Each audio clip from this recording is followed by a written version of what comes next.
it's just fully locked. But then as soon as you pick the wheels up, then the suspension moves. Hey, what's up everyone? Today we're out here at the Bentonville Bike Fest and we got a little bit of a treat for you. We're staying with the SR Suntour guys on this trip and they have a prototype version of their new TACT suspension. I'm really excited to check it out. Tom Pidcock has been on a roll lately, winning some of the XC World Cups and also the Olympics on this system. I don't think they've really officially announced it, but there was a really cool article on Bike Rumor where they talk quite a bit about it. So we're gonna take a look at it, see how it works a little bit, and maybe give it a little test ride and see what we think. All right, so we're over here at the booth, and this is the new SR Suntour electronic suspension. In that article, they call this the TACT suspension system. Currently, there are no TACT stickers on the fork or shock. It's just the standard Axon logos, and it's basically the carbon crown 34mm Axon, which is what they race on before this electronic system. On the rear shock, it looks like maybe a new Edge shock, which is their inline shock, and it has this actuator here. And then on the fork, you basically have the cable going in, and there's an actuator somewhere inside of here. One thing that you will maybe notice is this big pack here. We asked the guys what this was, and this is actually just a battery. So they're still kind of in the prototype phase and trying to figure out how to deliver power to it on certain bikes. And that's where this comes in. If you look at Tom's bike, there is no external power pack. It's somewhere in the frame, kind of hidden. So this is just a little bit of like a workaround to get this testing. This definitely isn't in final form yet, but it's getting close, it looks like. In that Bike Rumor article, they mentioned that in the races, Tom's bike is actuating over 1,500 times in one cross-country World Cup. And so it's pretty crazy to think about how many thumb presses that would save.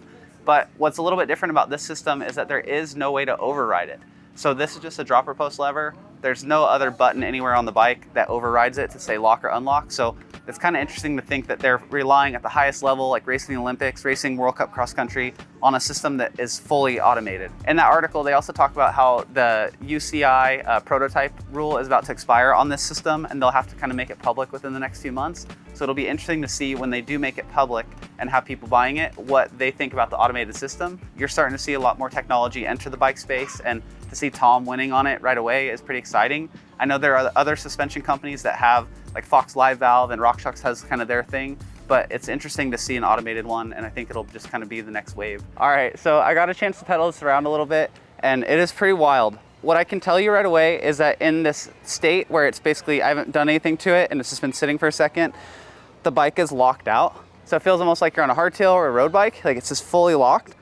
But then as soon as you pick the wheels up, then the suspension moves. The rear just has a little tiny bit of squish to it, which is called IFP movement, and that happens pretty much in any shock when you lock it out. And the fork feels really solid, but then if you press down hard, like, then you can blow through. And then it almost feels like there's a mid-compression setting too. So what's interesting is if I go like this, then you still have some compression damping, but then it's open. So I think it's sensing a bigger impact is about to come, and it fully opens. And if I do a little impact or just kind of like some undulations, then it's in a mid-compression mode. So you can still hear that compression damping happening.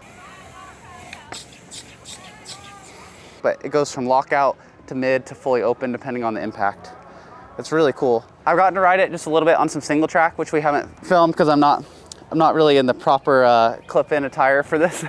But I got to ride it on the trail for a second, and I never felt like it was locked when it should be unlocked, if that makes sense. So it never felt like it was hampering me when I was hitting stuff. Basically, you're riding and then the ground drops away before you hit an impact. In that split second, it unlocks and is ready to go.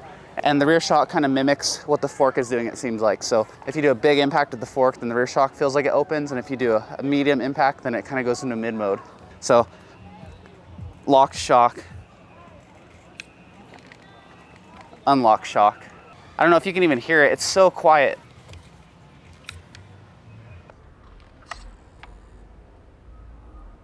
That's really cool. I'm gonna do a bunnyhop test and see. It's locked out.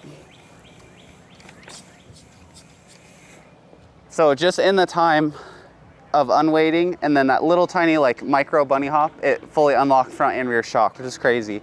So I'm really excited to be able to kind of take a look at this. I've been hearing rumors of it and talk of it for the last couple of years, and to actually finally see it in person and be able to ride it around, I'm excited, and I can't wait to get some on my bike whenever it comes out. I definitely think this would be the way I would want my cross-country bike to be set up, because you're just riding on the bike path or on a flat trail and it's locked out, super efficient, and then as soon as it needs to be unlocked, it just unlocks and it does it on its own.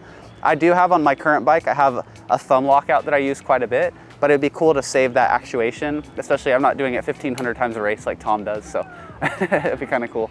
So anyways, I hope you enjoyed this little sneak peek at the TACT system. Keep an eye out for some more information coming soon. I think it's going to be launching fairly soon, and I really appreciate the guys at the Suntour booth kind of letting me take a look at it and take a spin on it. If there's any questions or anything that you want to know more of, throw them in the comments below. But the Bike Rumor article went pretty in depth, and so I think that if you do want to learn more, that's a good place to start. And then if you have any other questions, let us know and we'll see what we can answer. Well, with that being said, I'm going to get back to the venue and get this thing back home.